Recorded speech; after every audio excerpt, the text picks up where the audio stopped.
Bonjour les enfants. Dans notre cœur, nous avons souvent la peur. Nous avons peur de quelque chose, comme Dovebert qui a peur.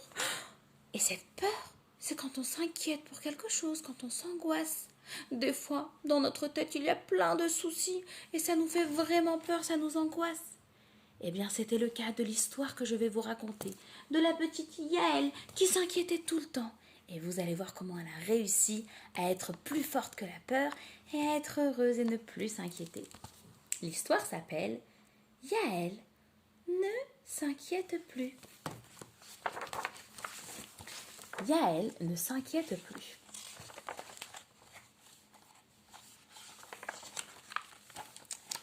Yaël visitait sa grand-mère.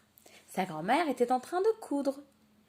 Yaël commença à s'inquiéter. Oh, mamie, que va-t-il arriver si tu te piques avec l'aiguille? Tu vas te blesser, c'est dangereux. Mais sa grand-mère rigole. Mais non, Yaël, j'ai l'habitude. Ne t'inquiète donc pas. Tu t'inquiètes beaucoup. Et c'est vrai, Yaël s'inquiète tout le temps. Elle ne s'inquiète pas un petit peu, elle s'inquiète beaucoup. Le matin, quand elle attend le bus pour aller à l'école, elle se dit « Et si je rate le bus? Et si le bus est en retard? Et si moi je suis en retard à l'école ?» Dans sa tête, il y a plein de soucis, plein d'inquiétudes. Sa maman lui dit « Yaël, c'est normal de s'inquiéter un petit peu. Mais tout va être bien. Le bus arrivera bientôt, tu verras. » Mais Yaël continue à s'inquiéter jusqu'à ce que le bus arrive. Le soir à la maison, Yaël est très inquiète. Le lendemain, elle doit partir en voyage avec sa classe et faire quelque chose de super bien. Maman a préparé son sac à dos.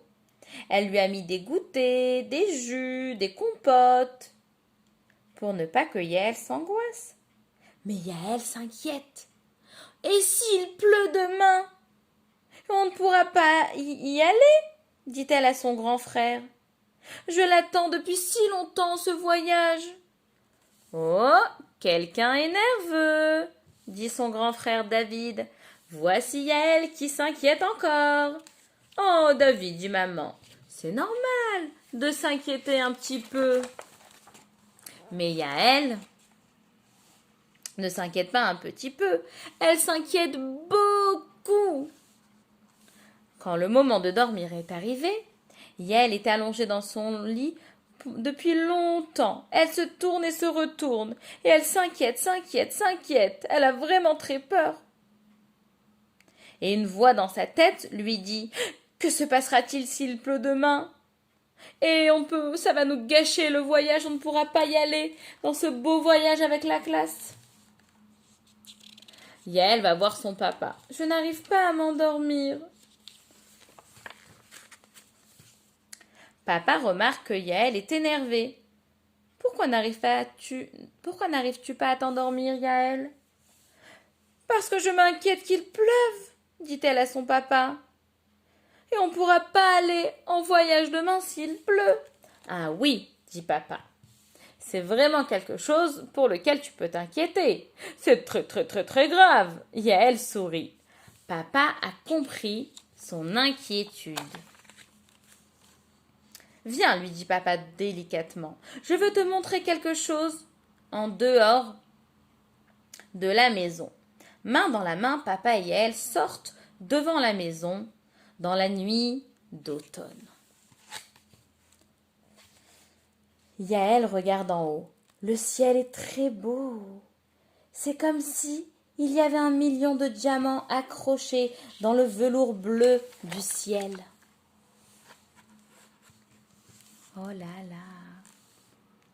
Papa, regarde le ciel, murmure Yaël avec excitation. Je vois des tonnes et des tonnes de diamants. Combien d'étoiles il y a dans le ciel?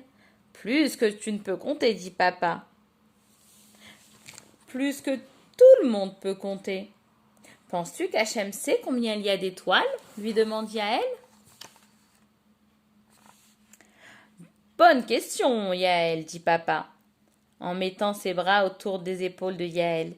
Bien sûr, Yaël, Hachem sait combien il y en a. Il les compte chaque nuit. et il les range chaque nuit après la nuit. Hachem sait même le nom de chaque étoile. Imagine ça! Sais-tu, Yaël? Est-ce que tu le sais vraiment? Que Hachem connaît aussi ton nom. Il y a des millions de gens dans le monde, comme des étoiles dans le ciel, mais chacun a une place spéciale pour Hachem, Yaël. Il s'inquiète pour toi tous les jours et toutes les nuits. Vraiment, vraiment, il t'aime très fort et il fait en sorte que tu ailles bien. Il sait aussi tout ce dont tu as besoin. Il veut que tu essayes de ton mieux et Hachem t'aidera à faire le reste. Est-ce que tu te souviens hier, par exemple, quand nous sommes allés au magasin? Tu avais besoin de nouveaux crayons de couleur et il en restait seulement un au magasin? Hachem te l'avait gardé pour toi? Yaël se sent bien. Elle se rappelle qu'elle a pu faire un très bel arc-en-ciel avec ces beaux crayons de couleur.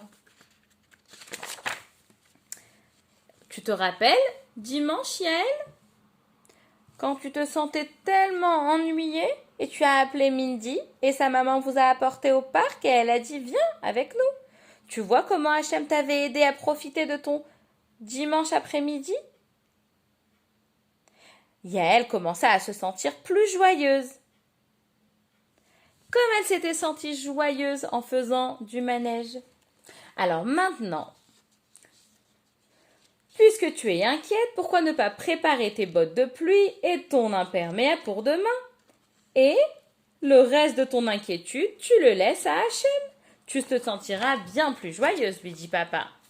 Yaël ne dit pas un mot. Elle a souri d'un grand sourire, tandis que papa et elle retournaient dans la maison. Ça y est, elle était décidée. Hachem, murmura Yaël en retournant dans son lit. J'ai beaucoup de choses pour lesquelles je peux m'inquiéter. Peux-tu prendre ces inquiétudes pour moi? Doucement, joyeusement, elle retourna dormir. À partir de ce jour-là, Yaël était différente. Ce n'était pas qu'elle ne s'inquiétait jamais, c'était juste qu'elle faisait de son mieux pour être joyeuse dans son cœur et Hachem faisait le reste.